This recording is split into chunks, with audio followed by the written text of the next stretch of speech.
धन्यवाद प्रभु का। एक बार फिर से हम उसके चरणों में आते हैं। हम इधर जो परमेश्वर का वचन सीख रहे हैं वो विषय यीशु मसीह के आगमन की भविष्यवाणियों के बारे में हम सीख रहे हैं। सबसे पहले हमने देखी कि यीशु मसीह स्त्री की संतान कहलाएगा, और दूसरी हमने देखी अब्राहम की संतान कहलाएगा, और आज हम देखेंगे यीशु मसीह इसहाक की संतान कहलाएगा। और उसके अलावा हमने ये भी देखा था कि आदम भी यीशु मसीह की क्या थी, एक छाया के तौर पे था, आने वाले का चिन्ह कर कर बताया गया। उसके अलावा हमने देखा कि जैसे आदम में से हवा निकली, ऐसे ही कलीसिया किस में से निकली, यीशु में से निकली। जैसे वो गहरी नींद में डालकर उसमें से पसली निकाली, उसी प्रकार यीशु मसीह को मरना पड़ा उसके लिए, ठीक है। तो कीमत दी तब कलीसिया उदय हुई। तो वो भी हमने देखा था, आदम भी, और वाटिका में वो मेमना भी क्या था, यीशु मसीह की छाया था। और मेमने का वो जो चमड़ा उतार के नंगे आदम को ढांपा गया, वो भी यीशु मसीह के उस कार्य का क्या था, एक चिन्ह था, उद्धार की छाया था। उसके बाद हम देख रहे थे कि हाबिल से लेकर जितने भी बलिदान है वो सब यीशु मसीह की ओर क्या कर रहे थे, इशारा कर रहे थे। न केवल परमेश्वर ने कहा कि स्त्री के वंश के द्वारा आएगा, बल्कि और अब्राहम की संतान होकर आएगा, जिसके द्वारा भूमंडल के सारे कुल आशीष पाएंगे, बल्कि परमेश्वर दूसरे तरीके से भी चिन्ह देता आ रहा था। और फिर हमने देखा कि नूह का जो जहाज था वो भी यीशु मसीह की क्या है, छाया है। जैसे उस समय लोग नूह के उस जहाज में जितने थे उस परमेश्वर के न्याय से बच गए, आज भी जो भी यीशु मसीह में होंगे वो सब क्या हो जाएंगे, बच जाएंगे। तो उत्पत्ति से परमेश्वर संदेश दे रहा था उद्धारकर्ता का, और दुनिया उसके लिए तैयार हो जाए जब वो मसीह आए, समय जब पूरा होगा, परमेश्वर का पुत्र या स्त्री का वंश जब आए उसके लिए क्या था। लेकिन दुख की बात है, इतना कुछ बताने के बाद भी हम देखते हैं परमेश्वर ने अब्राहम को चुना। अब्राहम को पहले ही कहा था और पूरा कंफर्म करता रहा परमेश्वर। अब्राहम के कहीं अब्राहम की तो बहुत सारी संतानें हैं, मुसलमान भी सारे अब्राहम की संतान कहलाए जाते हैं, यहूदी भी सब, इजरायली भी सब अब्राहम की क्या है, संतान है। और भी बहुत सारे जातियां हैं अब्राहम से जो निकली हैं। परंतु अब्राहम की पत्नी जो सारा थी उसके द्वारा आएगा कर ये परमेश्वर ने एक ही दम नहीं बताया था। पहले परमेश्वर ने कहा कि तेरे वंश के द्वारा पृथ्वी के सारे कुल क्या पाएंगे, भूमंडल के कुल आशीष पाएंगे। यानी कि एक वंश की प्रतिज्ञा कर रहा है, दुनिया के लिए जो आशीष का कारण होगा। परंतु ये नहीं बताया कि सारा से आएगा या किससे आएगा, वो बाद में बताया। यानी कि परमेश्वर ऑप्शन रखता है इंसान के लिए, परमेश्वर पर भरोसा और विश्वास रखेगा कि अपना दिमाग भी लड़ाएगा। ये अब्राहम को अपनी बुलाहट के बारे में क्या नहीं था, अभी उतना मालूम नहीं था। हमें तो परमेश्वर ने शास्त्र किताब में लिख कर दे दी, पवित्र आत्मा हमारे अंदर है, और गवाहों का बादल चारों तरफ से हमें घेरे हुए, हमें तो मतलब आसानी है आज हम अपनी बुलाहट को क्या कर सकते हैं, समझ सकते हैं। पत्रस भी कह रहा है अपने बुलाए जाने को, अपने चुन लिए जाने को सिद्ध करने का क्या करो, क्या करो, यत्न करो। परंतु अब्राहम के लिए बहुत क्या थी, मुश्किल थी। उसके लिए कोई आदर्श नहीं था, उसके पास बाइबल भी नहीं थी, पवित्र आत्मा भी नहीं था, लेकिन तो भी वो उसने अपनी बुलाहट को क्या किया, प्रमाणित किया, सिद्ध किया। हाँ, जरूर गलतियां हुई, ऐसा नहीं है कि परमेश्वर जिसको चुनता है वो परफेक्ट होते हैं, उनमें कोई गलतियां नहीं होती। गलतियों के साथ परमेश्वर क्या करता है, चुनता है। पापियों में से चुन रहा है परमेश्वर, धर्मियों में से नहीं, सिद्ध लोगों में से नहीं। इसलिए कुरिन्थियों में परमेश्वर का दास पौलुस कहता है कि अपने बुलाए जाने को तो सोचो, न तो तुम ज्ञानवान, न बहुत सामर्थी, न बहुत कुलीन, और न बहुत ही क्या मतलब बड़े पढ़े लिखे लोग या सियाने लोग, मतलब जो दुनिया की दृष्टि में महान है, ऐसे लोगों को परमेश्वर ने बुलाया नहीं। परंतु जो दुनिया की नजर में हो सकता है हम क्या हैं, कुछ हैं, कंगाल हैं, मूर्ख समझते हैं, पागल समझते हो, लेकिन परमेश्वर ने हमें कितना क्या दिया। इसलिए परमेश्वर के चुनाव का हमें क्या करना चाहिए, धन्यवाद करना चाहिए। यीशु कह रहा है तुमने नहीं परंतु मैंने तुम्हें क्या किया है, चुना। ये बात मतलब क्या करती है, एक व्यक्ति को, एक विश्वासी को तसल्ली देती है। अगर मैंने प्रभु तुझे चुना होता तो शायद मैं कब का क्या कर देता, तुझे छोड़ देता। लेकिन परमेश्वर ने अगर चुना है, अगर मैं कई बार दाएं बाएं चला भी जाऊंगा तो परमेश्वर वापिस लेकर आएगा। अब्राहम को परमेश्वर वापिस लेकर आया। अब्राहम समझ नहीं पा रहा था, उसके सामने इतने ज्ञानी थे।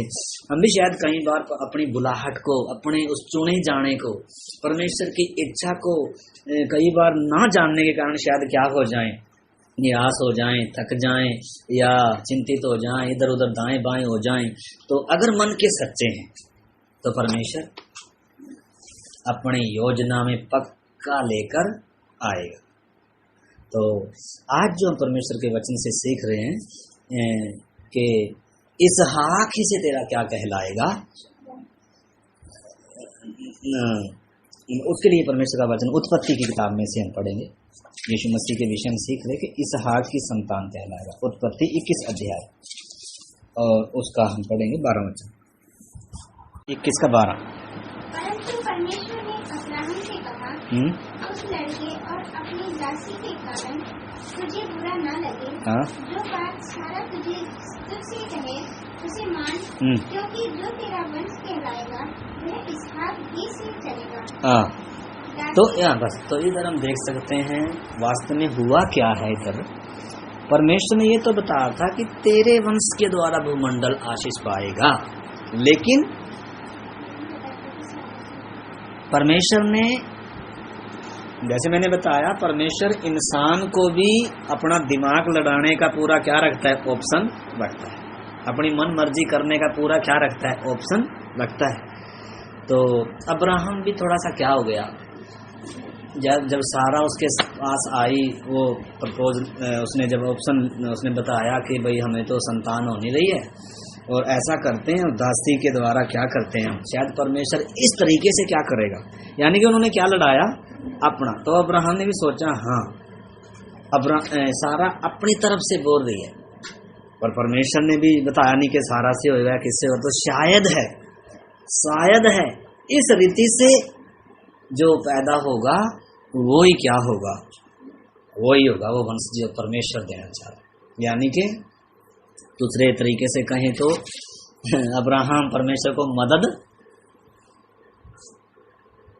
कर रहा है, लेकिन परमेश्वर किसी की भी क्या नहीं लेता है मदद, अपने आप में वो क्या सक्षम। तो हम देखते हैं अब्राहम, पहले तो अब्राहम जब बुलाया गया तो अकेला बुलाया, लेकिन वो पिता को लेकर आया, पिता उसको चला रहा था। पिता जब तक मर नहीं गया परमेश्वर उसको आगे लेकर नहीं गया, क्योंकि जैसे अब्राहम को चलना है वैसे चल नहीं पाएगा जब तक इसको इसका पिता क्या कर रहा है, चला रहा है। तो इसलिए परमेश्वर उससे इतने दिन तक क्या नहीं किया, बात नहीं किया, उसके पिता के मरने का इंतजार किया। जब पिता मर गया तब उसको समझ में आयो हो, मैं तो सोच रहा था यही हरानी क्या है, कनान देश है। परंतु फिर परमेश्वर ने जब उसको कहा ना छोड़ इसको भी और चल, तब अब्राहम वचन के अनुसार लिखा है चला। अब 13 के मरने के बाद, 13 हमारे पुराने जीवन को भी दर्शाता है। जब तक हम पुराने जीवन के अनुसार चलेंगे परमेश्वर आगे लेकर नहीं जाए। इसलिए अपने आपे के लिए एक विश्वासी को, चाहे विश्वासी हो सेवक हो, अपने आपे के लिए, अपने स्वार्थों के लिए मनना क्या है, बहुत जरूरी है। अगर हमारी स्वयं की इच्छाएं आगे रहेंगी तो प्रभु की इच्छा किधर रहेगी, पीछे रहे। इसलिए एक विश्वासी की या सेवक की हर समय ये दुआ होनी चाहिए, प्रभु मेरी मर्जी नहीं तेरी मर्जी मेरे जीवन में क्या पूरी, और मुझे तेरी इच्छा को पहचानने के लिए मेरी क्या कर दे, मदद कर दे। जब हम परमेश्वर की मर्जी में रहते हैं उसमें ही हमारी सुरक्षा है। तो परंतु जब हम अपनी मर्जी से चलते हैं, अब्राहम ने आगे चलकर हम देखते हैं, आगे चलकर अब्राहम ने लूत को अपने साथ ले लिया। अब लूत को भी परमेश्वर ने क्या किया, हटाया, और जैसे लूत हटाया परमेश्वर ने, और वैसे ही परमेश्वर ने अब्राहम को क्या दिया, आशीष दिया। अब बताया फित्ता नाप के इस यहाँ से इस मिस्र के महानंद से लेकर मतलब जगह माप के दिया। जगह का भी क्या था, देश का भी क्या था, वायदा था, तेरे वंश को मैं कनान देश मिरास में दूंगा, ठीक है ना। और उसके बाद फिर परमेश्वर के वचन से देखते हैं अब्राहम को कई सालों तक संतान नहीं हुई। फिर अब्राहम जो दासी को ले आया था, हाजिरा को ले आया था, हाजिरा को भी क्यों ले आया? मिस्र में वापिस चला गया। मिस्र में क्यों चला गया? कनान में क्या आया था? अकाल आ गया था। तो बिना परमेश्वर के पूछे अब्राहम किधर चला गया? मिस्र में चला गया। इसलिए जब मिस्र में परमेश्वर के बिना पूछे चला गया, उधर डर आया हुआ है। परमेश्वर की इच्छा के बाहर जब एक व्यक्ति होता है ना, उसके अंदर क्या रहता है? डर रहता है। इसलिए अपनी पत्नी को क्या बनाना पड़ा? बहन बनाना पड़ा। और तो भी जिसको हम देखते हैं प्रतिज्ञा मिली थी, उसी को किसको दे दिया? किसको दे दिया? क्या नाम था उसका? उसको दे दिया ना, अबीमेलेक को दे दिया। यानी कितनी बड़ी क्या कर दी? गलती कर दी। आना किसके द्वारा है? वंश किसके द्वारा चलना है? इसहाक किसके द्वारा आना है? सारा के द्वारा। सारा किसकी पत्नी बना दी? अबीमेलेक की। यानी परमेश्वर ये नहीं सिद्ध लोगों का परमेश्वर है, परमेश्वर कमजोर लोगों का परमेश्वर है, गलतियां करने वालों का परमेश्वर है। लेकिन अब्राहम की खूबी ये है कि गलतियों से क्या करता था? वो सीखता था और फिर से परमेश्वर को क्या हो जाता था? वो समर्पित हो जाता था। तो खैर उधर झड़कारे खाने पड़े उसको और बहुत बेइज्जती भी हुई अब्राहम की वहां, लेकिन उधर से बचा तो लिया परमेश्वर ने, वापस तो ले आया मिस्र में से उसकी पत्नी को छुड़ाकर।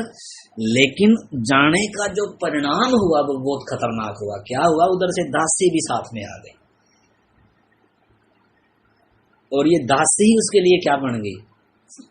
सरदर्द बन गई। आज दासी की संतान सारे जो मुसलमान कौम,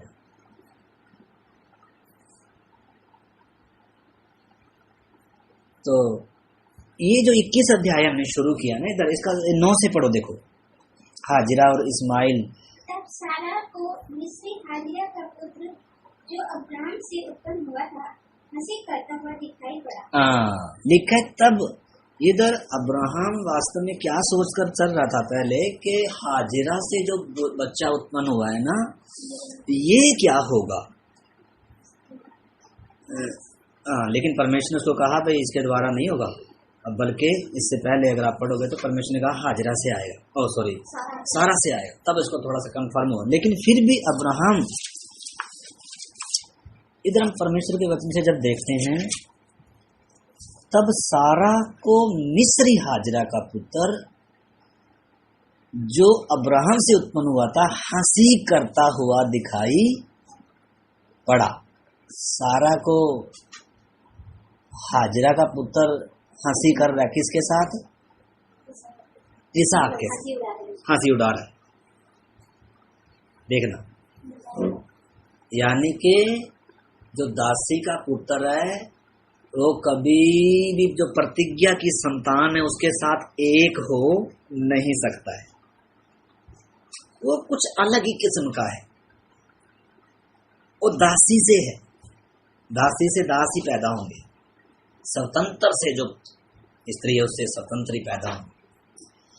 तो जब सारा ने ये बात देखी कि ये मेरे पुत्र से क्या कर रहा है, हंसी कर रहा है, तो होना क्या चाहिए था? हाजिरा को धन्यवादित होना चाहिए था, उनको भी धन्यवादित होना चाहिए था। उससे पहले सारा, जब ये हमने वो धारा देखा नहीं अब्राहम की बुलाहट के बारे में, जब हमने सीखा था उसमें हमने वो बातें देखी थी। जब हाजिरा को पता चला था ना कि वो गर्भ से है, उस समय से उसके भाव क्या हो गए? बढ़ गए। इसलिए नीति वचन में एक जगह लिखा है, दासी का स्वामी हो जाना परमेश्वर को। 4 बातें लिखा है परमेश्वर जिनको सह नहीं सकता। एक तो मूड स्त्री का ब्याह जाना। मूड स्त्री जब ब्याही जाती है ना, वही परमेश्वर को सह नहीं सकता, क्योंकि उसके काम क्या नहीं होते, उस रिश्ते को मतलब क्या नहीं कर पाती है, क्योंकि वो सब उनकी गहरी बातें हैं। एक मूड स्त्री का ब्याह जाना, और एक वचन में लिखा है दासी का, नीति वचन 27 में है शायद, नीति वचन 30 का 21 लिखा, 3 बातों के कारण पृथ्वी कांपती है, वरन 4 हैं जो उससे सही नहीं जाती।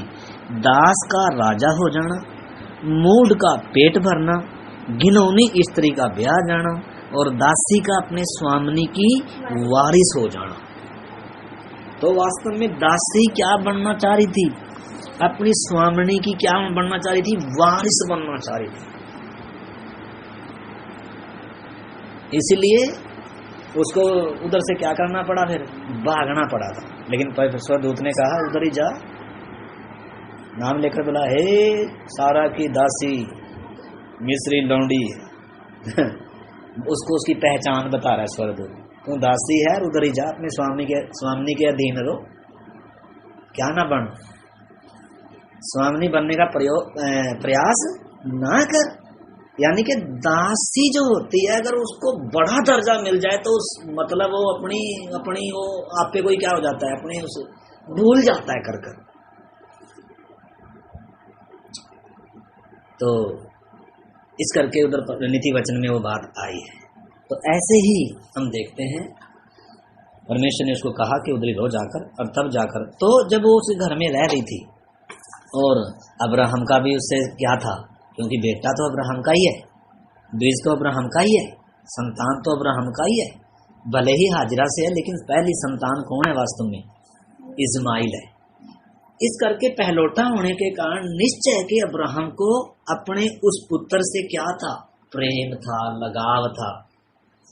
लेकिन परमेश्वर साफ और स्पष्ट बताता है, मतलब कोई घुमा फिराकर परमेश्वर बात करता नहीं है। भले ही हमें अच्छा नहीं लगता बहुत बार परमेश्वर की इच्छा, परमेश्वर की आवाज, कई बार हमारी समझ से, हमारी इच्छा से मेल ना खाने के कारण हमें बहुत क्या लगती है?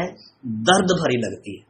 जैसे उसके बाप का हटाया जाना, उसके भतीजे का हटाया जाना, और फिर उसके पुत्र का और सारा का, माफ करना बार बार सारा में, हाजिरा और इस्माइल, ये भी अब्राहम अपने घर में ही रखना चाह रहा था। लेकिन क्या चल रहा था घर में? लड़ाई चल रही थी। यानी कि ये जो दासी का है ये क्या नहीं करेगा, इसको स्वीकार नहीं करे। ये कैसे आ गया? मैं हूं वारिस, ये कैसे? उसी प्रकार जब हमारे अंदर एक नया मनुष्य तब भी आता है तो बाहरी मनुष्य तब उसको बढ़ने में बहुत क्या करता है, ये कैसे बढ़ गया, इसको प्रार्थना का समय कैसे मिल गया, इसको वचन पढ़ने का समय कैसे मिल गया, मुझे सोने का समय क्यों नहीं मिला, मुझे खाने का समय क्यों नहीं मिला। यानी कि बीच में क्या शुरू हो जाती है? लड़ाई। बाहरी मनुष्य तब क्या होना चाहता है? हावी होना चाहता है। भीतर के जो बाद में आया, जो छोटा है, उसको क्या करना चाहता है? इसको मैं क्या कर दूं, दबा दूं। इसलिए अंदर क्या है? एक लड़ाई है। कलीसिया में भी लड़ाई होती है। कलीसिया में भी अगर एक बिना उद्धार पाया है और एक उद्धार पाया, उनके बीच में भी आपस में कभी एक सा लड़ाई का वो रहेगा। मतलब दो विचार हमेशा लड़ेंगे, दो विचारों में हमेशा क्या होगी? लड़ाई होगी, दो राज्यों में। जैसे आगे चलकर इसहाक की पत्नी के गर्भ में भी क्या थी? दो जातियां थी। एक प्रतिज्ञा की संतान है, कौन? याकूब, और एक कौन है? एसाव है। उनमें भी क्या चल रही थी? लड़ाई। लेकिन परमेश्वर क्या कह रहा है? भाई इसको तो क्या करना पड़ेगा, इसको मैं स्वीकार नहीं करूंगा, इसको क्या करना पड़ेगा? निकालना पड़ेगा। कुछों को परमेश्वर निकालता है और कुछों को परमेश्वर हमारे से ही क्या करता है? निकलवाता है। हमें भले क्या लगे, बुरा भी लगे, लेकिन परमेश्वर की इच्छा को, अपनी बुलाहट को, उसके प्रेम को अगर हम पहचानेंगे तो फिर ज्यादा तकलीफ, उन बातों को छोड़ने में ज्यादा तकलीफ नहीं होगी। लेकिन अगर हम परमेश्वर की इच्छा को नहीं जानते, अपनी बुलाहट को नहीं जानते, तो फिर तो हमें मतलब अपनी प्यारी चीजों को छोड़ने में क्या होगी। इधर अब्राहम के बारे में जब हम देखते हैं, 10 वचन भी पढ़िए। इस कारण उसने अब्राहम से कहा, इस दासी को पुत्र सहित निकाल दे, क्योंकि इस दासी का पुत्र मेरे पुत्र इसहाक के साथ भागी नहीं होगा। कौन बोल रही है? सारा।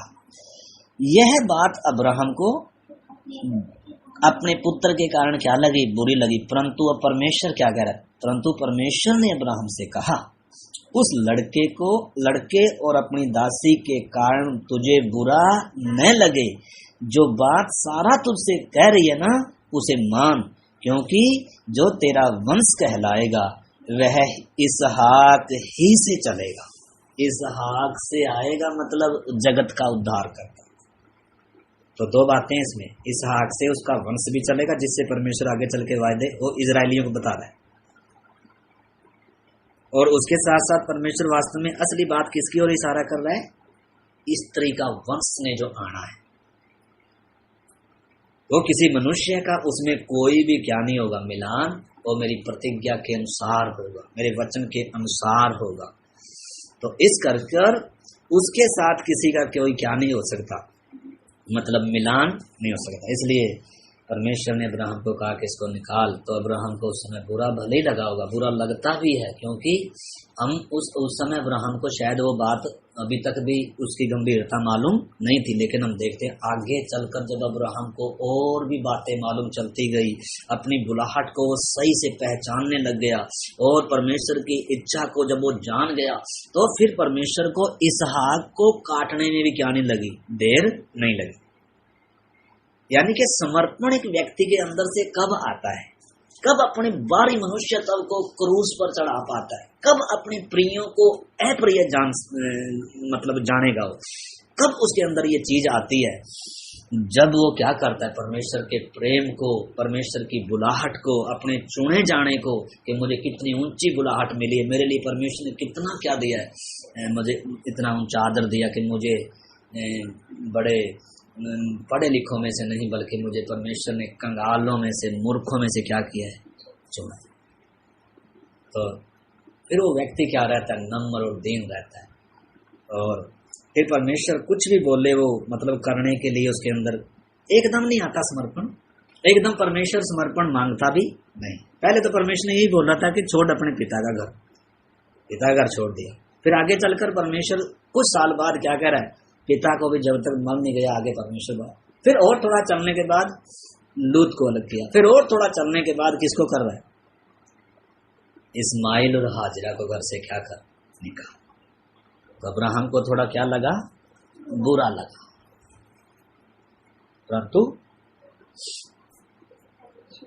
परमेश्वर की आगे चलकर उसको ये बात क्या आई होगी समझ में, फिर उसने परमेश्वर का क्या किया होगा, धन्यवाद हो प्रभु, मैंने तो कितनी बार प्रभु तेरी योजना से मैं क्या हो गया, बाहर निकला प्रभु। तो इससे हम देखते हैं परमेश्वर के बारे में, अब्राहम के बारे में कितनी गवाही है परमेश्वर की स्वयं की, कि वो सच्चे मन का, सच्चे मन का व्यक्ति का मतलब ये नहीं उसमें कमियां नहीं होती, भूल नहीं होती, गिरता नहीं है, हाँ, लेकिन प्रभु क्या करता है, उसको उठाता है, और उसको इधर दाएं बाएं चला गया तो परमेश्वर फिर भी क्या करता है, उसको लेकर आता है। परंतु दिक्कत जब होती है जब मन के क्या हो, हम टेढ़े, अब्राहम मन का टेढ़ा नहीं, हाँ बच्चे के समान था हमारे हिसाब से, क्योंकि हमारा जो लेवल है कितना ऊंचे स्टैंडर्ड का, हमें जो इतना कुछ मिल गया, उसको उस समय इतना कुछ ज्ञान नहीं था, इस करके उसको इतनी दिक्कत हुई। अगर हमारी तरह उसके पास इस समय अब्राहम को बुलाया होता तो उसने शायद एक भी गलती नहीं करनी, क्योंकि उसका मन ऐसा था, उसके अंदर खूबी ऐसी थी, समर्पण ऐसा था, प्रेम ऐसा था। तो फिर हम आगे देखते हैं परमेश्वर के वचन से, 13 तक हमने पढ़ा ना, इसका 13 में जब हमने पढ़ा, दासी के पुत्र से भी मैं एक जाति उत्पन्न करूंगा, इसलिए वह तेरा, क्योंकि वो भी तेरा क्या है, वंश है। तो आपको मालूम है, इसलिए अब्राहम ने सवेरे तड़के उठकर, सवेरे तड़के का जब जिक्र आता है ना, वो चीज दर्शाती है, मतलब परमेश्वर के काम में क्या नहीं कर रहा है, देर नहीं कर रहा, भले इसको बुरी लगी, लेकिन तड़के ही उठकर सवेरे ही क्या किया, रोटी पानी लेकर हाजिरा को दिया और कंधे पर बोला इसको क्या कर, चली जा, तेरा मेरे परिवार के साथ परमेश्वर की बुलाहट में, परमेश्वर के प्रोग्राम में तेरा कोई क्या नहीं, कोई स्थान नहीं है। यानी कि बहुत सारी चीजों को हमें भी क्या करनी, भावनाओं पर स्वयं क्या करनी पड़ेगी, तलवार। हम भावनात्मक हैं, हम किसी से इतना जुड़ जाते हैं और उससे इतना हम चिपक भी जाते हैं, लेकिन परमेश्वर क्या कहता है, तलवार, मतलब भावनाओं पर परमेश्वर क्या चलवाता है, तलवार चलवाता है। आत्मा का रिश्ता। निश्चय है कि हमारे घर के मेंबर होंगे, लेकिन प्रभु कहता है जो कोई मुझसे बढ़कर अपनी माँ से, बाप से, भाई से, बच्चों से, पति से, पत्नी से प्यार करता है वो मेरे। ये आसान है? कोई आसान नहीं। लेकिन परमेश्वर का स्टैंडर्ड यही है, इससे कम में परमेश्वर मानता नहीं है। क्योंकि ये रिश्ते क्या है? सिर्फ मिट्टी के शरीर से जुड़े हुए। परमेश्वर का रिश्ता क्या है? आत्मा का रिश्ता है, सदा का रिश्ता है। वो कभी छोड़ेगा नहीं, कभी त्यागेगा नहीं। रिश्ते हमें माँ के गर्भ में जब हम आए तभी, लेकिन परमेश्वर हमें उत्पत्ति से पहले से क्या करता है जानता है। तो बहुत सारी इसमें बातें हैं। तो परमेश्वर कभी भी मतलब हमारी जल्दबाजी में भी काम करता। इतनी देर क्यों लगाई परमेश्वर ने अब्राहम को पुत्र देने में? जल्दी दे सकता है ना, लेकिन जल्दी मतलब हमारी प्रार्थनाओं से, हमारे प्रयास करने से परमेश्वर अब मतलब काम करेगा नहीं। हाँ, हम प्रार्थना करते हैं, करनी भी चाहिए हमें बातों के लिए, विषयों के लिए, लेकिन परमेश्वर अपने समय पर क्या करता है? प्रार्थना का उत्तर भी देता है और अपने समय पर क्या भी करता है। इसलिए लिखा जब समय पूरा हुआ परमेश्वर ने अपने इकलौते पुत्र को भेजा जो स्त्री से जन्म, यानी कि समय सीमा थी। उस समय सीमा तक जो जो बातें मानव जाति को सिखानी थी, जो जो बातें जिस स्तर तक लेकर आना था, वो सब बातें जब हो गई हमारे जीवन में भी, जो बातें जब तक हम सीखेंगे नहीं, जो परमेश्वर हमें सिखाना चाहता है, तब तक परमेश्वर प्रार्थना का उत्तर मतलब देगा जरूर।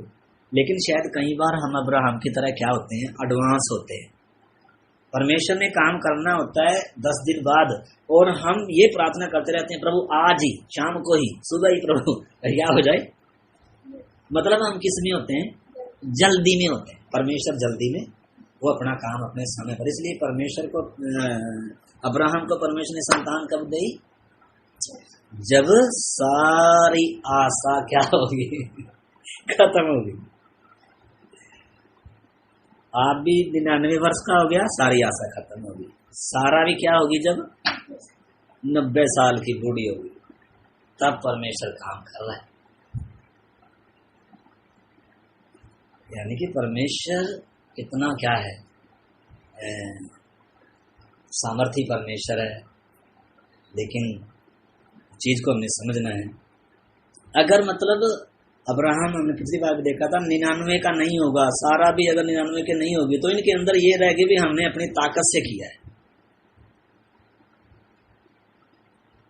ठीक है ना? परंतु उनकी पूरी ताकत परमेश्वर ने क्या करी। तो खैर वो नहीं है हमारा विषय, लेकिन हम सोच सकते हैं, इन बातों को भी समझ सकते हैं। मैं क्यों कह रहा हूँ? क्योंकि बहुत बार हम किसी विषय को लेकर इतनी प्रार्थना कर रहे हैं, इतनी प्रार्थना कर रहे हैं, लेकिन ठीक है प्रार्थना करनी भी चाहिए हमें, लेकिन काम परमेश्वर अपने समय पर क्या करेगा? हमें निराश होने की क्या नहीं है। हमारे सामने आपको मालूम है, यूहन्ना बपतिस्मा दाता का बाप था, उसको वो भी, उसकी पत्नी भी बांझ थी। उसको स्वर्गदूत ने कहा कि तेरी पत्नी जो बांझ है ना, उससे एक पुत्र होगा, क्योंकि तेरी प्रार्थनाएं स्मरण के लिए की गई हैं, और तेरी पत्नी से एक बेटा होगा। तो उसने क्या नहीं किया? विश्वास नहीं किया। ये कैसे हो सकता? तो बूढ़ी होगी इतने दिनों की, कैसे हो सकता? मैं कैसे जानूं? यानी कि उसके सामने अब्राहम था, अब्राहम की संतानें हैं ये, अब्राहम का वंश है ये। परमेश्वर ने पहले कर कर दिखाया है उसको। धर्मी व्यक्ति है, वो भी विश्वासी है, दोनों धर्मी है। धर्मियों को पर धर्मी परमेश्वर ने गिनता है जो विश्वास करते हैं, विश्वास के द्वारा धर्मी गिने जाते हैं। लेकिन तो भी हालात इतनी नाजुक थी कि उसके अंदर वो क्या नहीं आया? विश्वास। इसलिए परमेश्वर ने उसको क्या कर दिया? गूंगा ही कर दिया। मतलब जब उसने क्या नहीं किया? गूंगा कर दिया। जब तक ये बात पूरी ना हो जाए, जब तक तो क्या ही रहेगा? मतलब अविश्वास बहुत क्या होता है? बुरा होता है। इस करके उन परमेश्वर के वचन से जब हम देखते हैं, परमेश्वर ने पहले से इतनी बातें जब लिख कर दे रखी हैं हमें, तो हमें क्या करना चाहिए। अब्राहम जब परमेश्वर जब इजराइल से बात करता है, हमेशा इस तरीके से बात करता था। देखो आप निकालो मेरे साथ यशाया की किताब 51 अध्याय और 1-2 वचन पढ़ेंगे। यशाया नबी की किताब 51 अध्याय। हे भवन पर चढ़ने वालों, हाँ हे यहोवा को ढूंढने वालों, हाँ कान लगाकर मेरी सुनो। हाँ, परमेश्वर किसको बोल रहा है? विश्वास करने वालों को, हमें भी और इजरायलियों को भी बोल रहा है। और क्या कह रहा है? हे धर्म पर चलने वालों, हे यहोवा के ढूंढने वालों, कान लगाकर मेरी सुनो। जिस चट्टान में से तुम खोदे गए और जिस खदान में से तुम निकाले गए, उस पर ध्यान करो। किस पर? किस पर करो? हैं? किस पर करो? हाँ, यीशु मसीह पर भी हमने देखा। हमारा विश्वास का करता कौन है? यीशु मसीह की ओर हमें ताकते हुए आगे बढ़ना, वो भी है। लेकिन प्रभु अब वचन जो इधर बता रहा है वो अब्राहम के बारे में बता रहा है। वास्तव में परमेश्वर इजराइल से बात कर रहा है और हम भी अब्राहम की संतान कहलाए जाते हैं। हर एक विश्वासी अब्राहम की संतान गिना जाता है। तो इधर लिखा है उस पर ध्यान करो, अपने मूल पुरुष अब्राहम और अपनी माता सारा पर ध्यान करो। जब वह अकेला था तभी से मैंने उसे बुलाया और उसको आशीष दी और बढ़ा दिया। मतलब कैसे परमेश्वर याद दिलाना चाह रहा है? क्या बताना चाह रहा है? कह रहा है जब वो क्या था? अकेला था, तब मैंने बुलाया। और अकेला भी क्या थे? दोनों क्या हो गए जब बिल्कुल ही? सारा भी बांझ थी, बुढ़िया होगी पूरी, और अब्राहम भी पूरा बूढ़ा होगा। कह रहा उस पर ध्यान कर। यानी कि मैं वो परमेश्वर हूँ जिसने अकेले को बुलाकर और इतना क्या कर दिया? बढ़ा दिया, इतनी आशीष दी, इतने तारा गण के जैसे उसको बोला तेरी संतान होगी। समुद्र के बालों को कोई गिन सकेगा तो तेरे वंश को गिन सकेगा। कह रहा मैं वो परमेश्वर। मतलब हर समय परमेश्वर याद दिला रहा, कह रहा है अपने उस मूल पुरुष अब्राहम पर ध्यान कर। मतलब परमेश्वर ने जो पीछे काम किया है हर समय उसकी क्या दिलाता है। या अब्राहम इजरायलियों को बार बार बोलता था पीछे मुड़कर देखो इजराइल, मिस्र में मैंने क्या किया, कैसे मैंने तुम्हारा उद्धार किया, कैसे मैंने तुम्हारे जीवन में काम किया, कैसे शत्रु से मैंने व्यवहार किया। तो पीछे मुड़कर जब चलते हैं तो आगे बढ़ने की क्या मिलती है? ताकत मिलती है। इसी प्रकार हम कलीसिया जब मिलकर प्रभु बहुत तोड़ते हैं तो पीछे मुड़कर भी देखते हैं, आगे भी देखते हैं, हम उसमें उसकी आगमन की बाट जोते हैं, लेकिन पीछे मुड़कर भी देखते हैं उसकी मृत्यु को, उसके दुखों को, उसके उस पीड़ा को, उसकी उन सारी बातों को जब हम स्मरण करते हैं उससे हमें क्या मिलती है? बल मिलता है, ताकत मिलता है। परमेश्वर हमें चाहता है कि हम पिछली बातों को क्या करें? यीशु के बलिदान हम क्या करें? याद अपने मूल पुरुष अब्राहम और अपने विश्वास के कर्ता यीशु मसीह पर हम क्या करें? ध्यान करें। तो अकेला बुलाया था, लेकिन कितने क्या कर दिया? यीशु मसीह भी क्या था? भले ही दुनिया में सबसे बड़े अपराधी के तौर पर क्या किया? क्रूस पर चढ़ाया गया, लेकिन परमेश्वर ने उसे आज कलीसिया का शिरोमणि बनाकर सब प्रधानताओं अधिकारों पर ऊपर बैठाकर और कलीसिया को दिया। मतलब सब कुछ उसके क्या है? अधीन। इसलिए कलीसिया जो है मतलब उसको डरने की, चिंता, निराशा, दुख और किसी इंसान के भय में जीने की क्या नहीं है? जरूरत नहीं, क्योंकि हम परमेश्वर की देह के क्या हैं? अंग है। हमारी बुलाहट बहुत क्या है? ऊंची है। तो इधर हम प्रार्थना करेंगे, लेकिन उससे पहले एक वचन और मेरे साथ निकालें। रोमियो की पत्री और 5 वचन से हम पढ़ेंगे 9 का। रोमियो 9 का 5।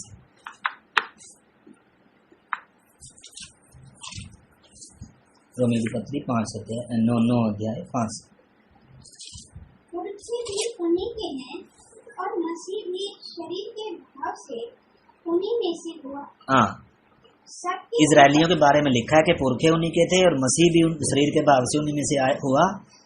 सबके ऊपर परमेश्वर, परम परमेश्वर युगान युग धन्य हो, आमीन। परंतु यह नहीं कि परमेश्वर का वचन टल गया, इसलिए कि जो इजराइल के वंश हैं वे सब इजरायली नहीं है, और नए अब्राहम के वंश होने के कारण सब उसकी संतान ठहरे, परंतु लिखा है इसहाक ही से तेरा वंश कहलाए। अर्थात शरीर की संतान परमेश्वर की संतान नहीं, परंतु प्रतिज्ञा की संतान वंश गिने जाते हैं, क्योंकि प्रतिज्ञा का वचन यह है, मैं इस समय के अनुसार आऊंगा और सारा के पुत्र होगा। तो आगे इसमें और बहुत सारी बातें हैं, उसके बारे में प्रभु बता रहा है। और इसके साथ साथ एक वचन और हम पढ़ेंगे, गलातियों की पत्री में भी आए, गलातियों की पत्री 4:28 से पढ़ेंगे, गलातियों 4:28।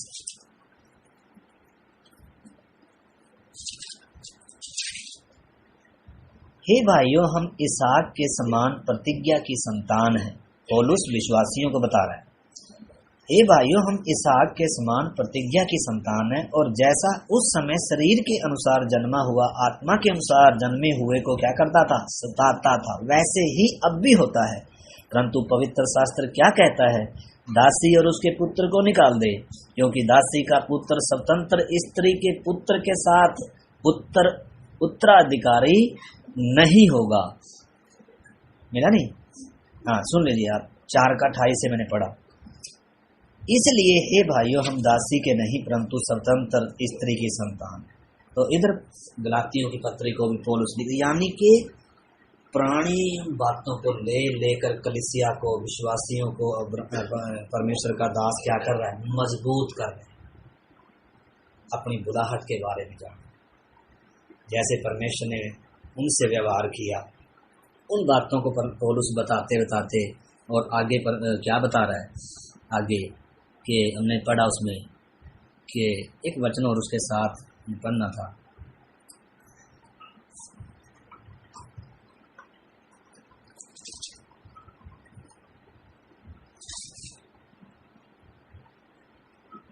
तेईस वचन पढ़े, परंतु जो दासी से हुआ वह शारीरिक रीति से जन्मा, और जो स्वतंत्र स्त्री से हुआ वह प्रतिज्ञा के अनुसार जन्मा। मतलब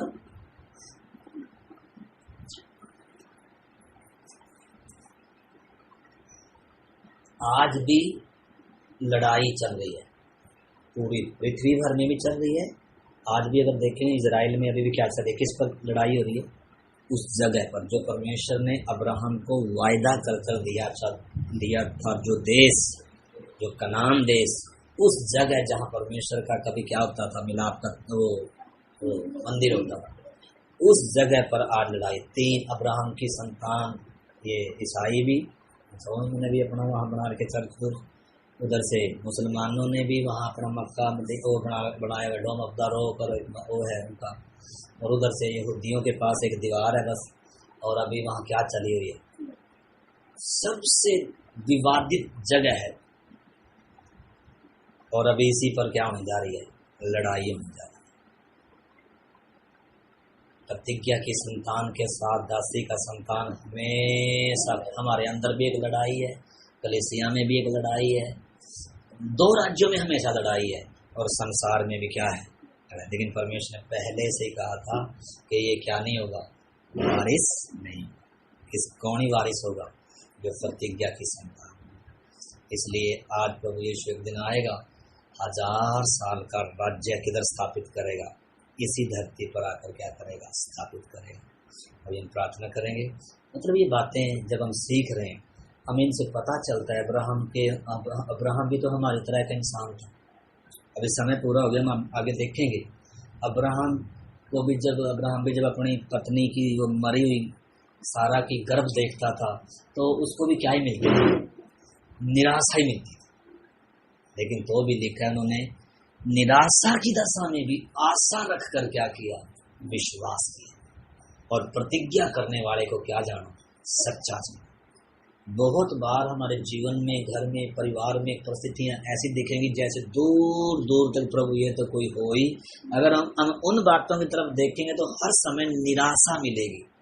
लेकिन जब हम परमेश्वर के प्रतिज्ञा, परमेश्वर की तरफ ताकेंगे, प्रभु की तरफ ताकेंगे, उधर से हमें क्या मिलेगा, बल और ताकत मिलेगी। इसलिए प्रभु के वचन में लिखा है, इस्राएलियों को बोल रहा है, अपने मूल पुरुष अब्राहम पर ध्यान करो, अपनी माता सारा पर क्या करो, ध्यान करो। और हमें भी प्रभु वही कह रहा है, अपने बुलाए अपने विश्वास के कर्ता और सिद्ध करने वाले यीशु की ओर क्या करते रहो, ताकि तुम क्या ना छोड़ दो, साहस याब ना छोड़। तो आइए हम प्रार्थना करें और यही प्रार्थना करें, प्रभु हम तेरे वायदों की तरफ, तेरी प्रतिज्ञाओं की तरफ और तेरी तरफ प्रभु हम ध्यान लगाए रहें। हमारा मन डगमगाए ना प्रभु, जब हालात हमारे विपरीत हों, समस्याएं हों, निराशाएं हों, उदासी हो, अकेलापन हो प्रभु, उस समय तेरे वचन से हम बल पाएं, तेरे वायदे तेरी प्रतिज्ञाएं हमें बल दें प्रभु, और हम आपकी ओर ताकते हुए आगे बढ़ सकें, अपनी बुलाहट को प्रमाणित करें, सिद्ध करने का प्रयत्न करें। खुदा हम निराश ना हो, पीछे ना हटें प्रभु। प्रभु हमें आगे बढ़ने में हमारी मदद कर दे, आगे बढ़ने में हमारी मदद कर दे। Hallelujah, hallelujah, hallelujah. अब्राहम भी जब बुलाया गया, हालेलुया, धन्यवाद प्यारे प्रभु जी, हमारे अंदर भी अब्राहम की तरह प्रभु ओ उन बातों से सीख कर आगे बढ़ने में हमारी मदद कर दे प्रभु। हालेलुया। जैसे एक दिन अब्राहम प्रभु, हालेलुया, कमियां थी तो भी एक दिन वो प्रभु आपका मित्र कहलाया और वो स्वर्गीय उस स्थिर नेव वाले नगर की बाट जोता रहा प्रभु। हमें भी प्रभु सचमुच में इन दिनों सचमुच तेरे प्रभु हालेलुया आगमन को प्रिय जानते हुए, तुझ पर मन लगाते हुए प्रभु, स्वर्गीय बातों पर मन लगाते हुए आगे बढ़ने में हमारी सहायता कर। हालेलुया। तू वायदों का सच्चा परमेश्वर है प्रभु। हालेलुया। तू मनुष्य नहीं है कि प्रभु ओ हालेलुया जो बोल कर उसको पूरा ना कर पाए। तू सच्चा परमेश्वर है। तूने हमसे वायदे किए हैं प्रभु, तूने हमसे वाचा बांधी है प्रभु, तूने हमें प्रतिज्ञाएं दी हैं खुदा प्रभु। हम इनको पकड़े रहें, निराशा के समय में भी, अकेलेपन में भी प्रभु, सतावट हो, दुख हो, तकलीफ हो, हम तेरे वचन को पकड़े रहें और तेरी ओर ताकते रहें। तो हमें ऐसी कृपा दे प्रभु। हम आपके हाथों में अपने जीवनों को सौंपते हैं प्रभु। धन्यवाद करते हैं इस वचन के लिए जो आपने हमारी भाषा में हमें लिख कर दिया, ताकि हम इन गवाहों के बादलों के जीवनों को पढ़ें और प्रभु हम भी तेरे वचन में मजबूत हो जाएं, हमारा भरोसा भी तुझ पर हो जाए और हम भी आप पर ताकते हुए आगे बढ़ें और अपनी इच्छा के, अपनी मर्जी से ना चलकर प्रभु तेरी इच्छा के अनुसार हम बातों को समझ कर निर्णय लेने पाएं। हमें ऐसा ज्ञान, बुद्धि और समझ दे। आपके हाथ में सौंपते हैं। धन्यवाद के साथ प्रार्थना को यीशु मसीह के नाम से मांगते हैं, आमीन। जय।